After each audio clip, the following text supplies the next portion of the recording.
I know some of you may know me as a politician. But allow me to introduce myself to you today. My name, as has been said, is Raila Amolo Odinga.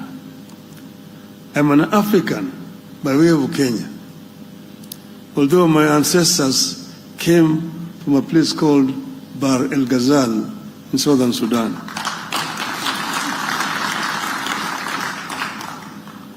I am a mechanical engineer by training, a businessman, a former prime minister, a grandfather of 5, a father of 4, a husband of 1, that I know of,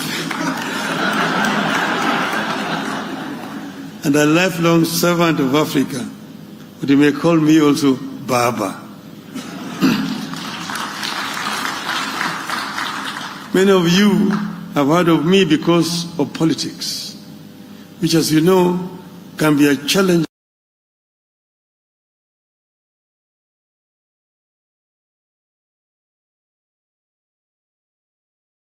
Steadfast and uncompromising in my belief about our African unity. I was born into the spirit of Pan-Africanism as the son of a pioneering leader, Jaramogi Odinga, and under his tutelage and guidance, I was exposed to the rich tapestry of Africa of exceptional leaders. I have witnessed both the continent's greatest aspirations and its most challenging trials. I have experienced the vision and dedication of the founding fathers like Nnamdi Azikiwe, Kwame Nkrumah, Julius Nyerere, Ahmed Sekou Touré, Gamal Abdel Nasser, Ahmed Ben Bella, and recently, Nelson Mandela.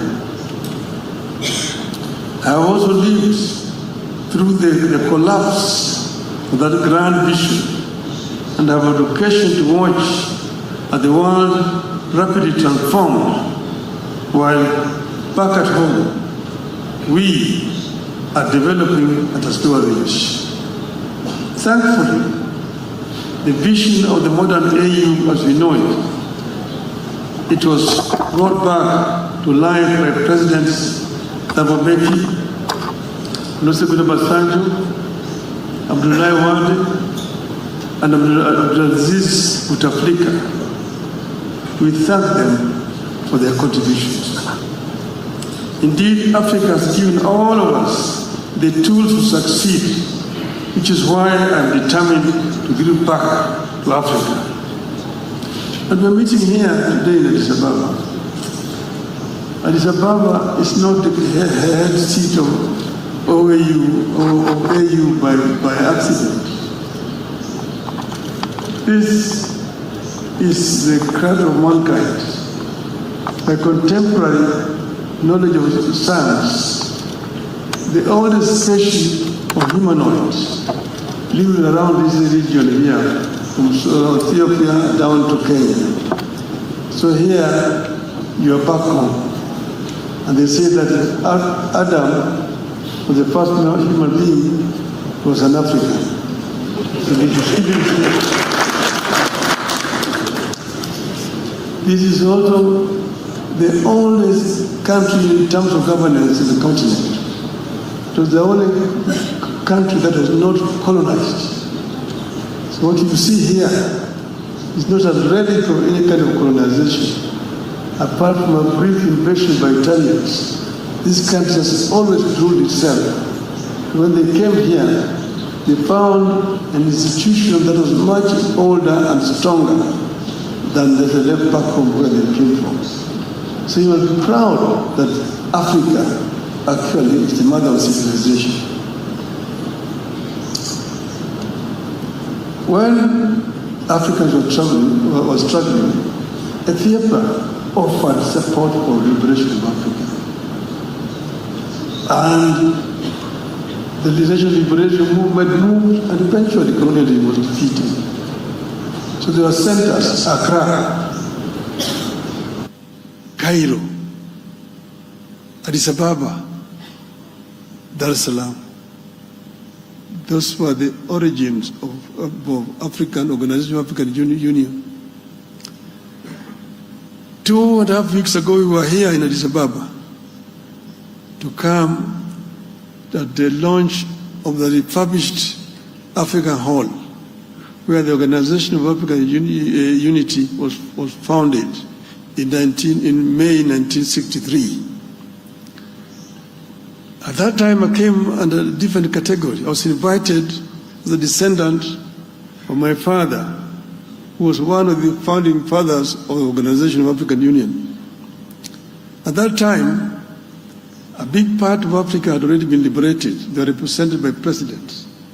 But there was part of Africa which was not free. Kenya was being one of them. Kenya, Zimbabwe, Zambia, then Rhodesia, Mozambique, Swaziland, now Eswatini, South Africa, Basuto land then, now Lesotho, Bechuana land then, now Botswana, Southwest Africa, now Namibia, Equatorial Guinea, Guinea-Bissau, Sao Tome and Principe, and Cape Verde. So, in that congregation of the African leaders, presidents, the two people who spoke on behalf of the liberation movements, and that was Nelson Mandela, Jaramogi Oginga Odinga. So now we were invited as the descendants of the founding fathers to witness the opening of that hall. That is why I was here last time. Now, my extensive travels across the length and breadth of Africa have exposed me to the enormous riches and unexploited opportunities in our great continent. I have also had the opportunity to serve the African Union High Representative for Infrastructure Development in Africa between 2018 and 2023, for which I remain profoundly grateful. But I have also represented the AU in other capacity. When Ivory Coast was in turmoil, the then chair of the AU, Mr. Jean Ping, approached me and asked me to be the African Union representative to mediate the crisis in Ivory Coast. I have also been involved in other peace initiatives in Burundi under Maldimu Julius Nyerere to negotiate peace in Burundi.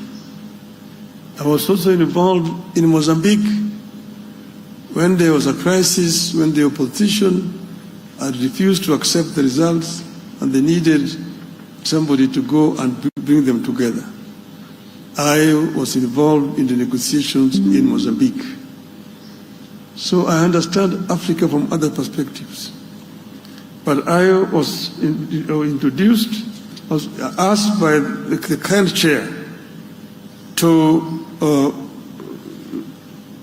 be the High Representative of Africa on the field of infrastructure. And I know most of the representatives here from that perspective. This position gave me the opportunity to further appreciate Africa's myriad infrastructural and associated challenges. Here we were dealing with several infrastructure across the continent. We were dealing with trans-African highways, because Africa has got a elaborate program, PIDA, Program for Infrastructure Development in Africa, with presidential champions for all these infrastructure projects. But there are several challenges that are being faced. That position gave me the inside story of what needs to be sorted out in African Union. We were dealing with trans-African highways, the Cape to Cairo the Tunis to the Cape, the Dakar through Bamako, Khartoum to Djibouti, the Dakar to Lagos, Lagos to Mombasa. Then you have the Trans-African high-speed railway networks from Beira in Mozambique through Zambia, DRC to Lobito in Angola, and then down to Walvis Bay in Namibia. Then you have the Trans-African high-speed railway, again from Lagos through the western coast all the way to Cairo. Then you have the LAPSET, the Lamu Port, South Sudan and Ethiopia corridor, which we later on revised to move the railway line from the port of Lamu in Kenya through South Sudan, the Central African Republic, Cameroon port of Kribi, to create a land bridge that links the Atlantic and Indian Ocean and opening up the interior of the continent to transport and trade. These were major challenges. Then we are dealing also with energy. Africa is the richest continent in as far as green energy potential is concerned. The green energy, the solar, the sun is here from January to December. Then if you've got geothermal potential in the Rift Valley, then you've got wind potential around the continent. You've got the hydro potentials in the continent. These are the areas. In the Inga Dam in Congo, you can generate over 100 gigawatts of power. And then you can use that to supply energy across the continent and lower the cost of energy in the continent. You have got the Southern African Power Pool, you've got the Eastern African Power Pool, the Central African Power Pool, the West African Power Pool, and the North. And you can interconnect these power pools and bring down the cost of energy to what is acceptable universally.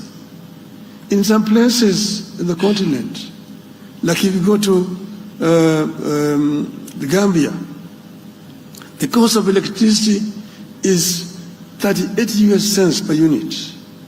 What can you do with that? In some places, it is 4 US cents per unit.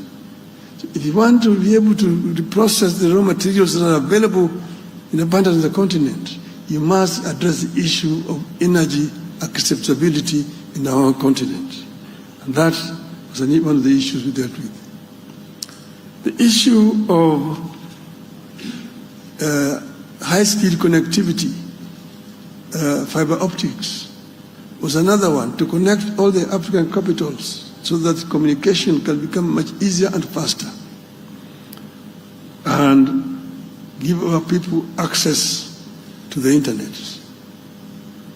Then the open skies was another issue. Open skies to bring down the cost of air transport on the continent. Africa is huge, and the infrastructure down on the roads and highways and railways are not fully developed. But you've got the skies, which are free. You don't need to construct anything. All you need is just construct airports and buy planes. That's all. But then there are barriers which have been put there. Each and every country has got their own air traffic control. And to fly the airspace, you have to get a permission and you have to pay. And this makes the air transport so expensive in Africa, where the air transport is mostly needed. The air transport in Africa is much more expensive than it is in Europe. In Europe, they've got one European air traffic control. And once you've been cleared, you can't just fly, you only inform the other countries that I'm overflying, and you have no problem. In Africa, you have to wait days to be given a clearance if you are trying to fly with your own aeroplane. The other time, I was trying to fly from Dar es Salaam to Niamey in Niger for a conference. I was holed up in Dar es Salaam in a hotel for 10 hours because you must get an overflight clearance over Uganda, DRC, Central African Republic, Cameroon, Nigeria, and Niger itself. At that time, I was going for the funeral of the president of Namibia. I'm sitting in Nairobi at the airport for 3 hours to get clearance over Tanzania, DRC, Zambia, Botswana, and Namibia itself. So these are self-imposed restrictions on our continent. This is what we call the low-hanging fruits that you can harvest without a problem. But these are still there as a challenge. These are some of the problems that we were dealing with when I was there. And saying that this means a challenge that we need to deal with going forward. Then, in the continent, we have the youth. The youth is the biggest asset that we have in our continent. The African continent is a young continent because 70% of our youth are below the age of 35. This can be either an asset or it can also be a challenge. Because the youth, if they are not empowered, they become a drag on the economy. They become drug addicts. They become criminals. And they become a drag on the economy. But if they are empowered with skills,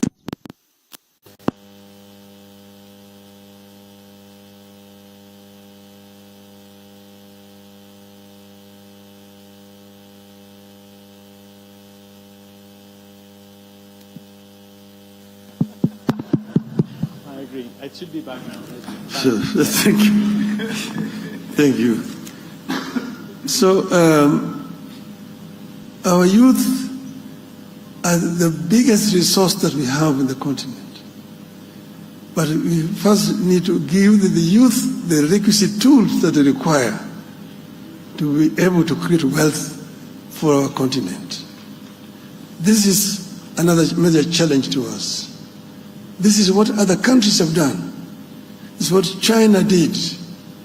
China empowered the youth and gave them skills so that when they opened up their economy, the big manufacturing companies rushed to China because they saw there highly skilled and cheap manpower and also cheap raw materials.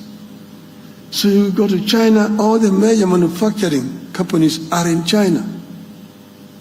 The automobile, Mercedes is there, BMW is there, Volkswagen is there, Peugeot is there, Citroën, Volvo, Ford, Toyota, Nissan, Hyundai, all of them are in China.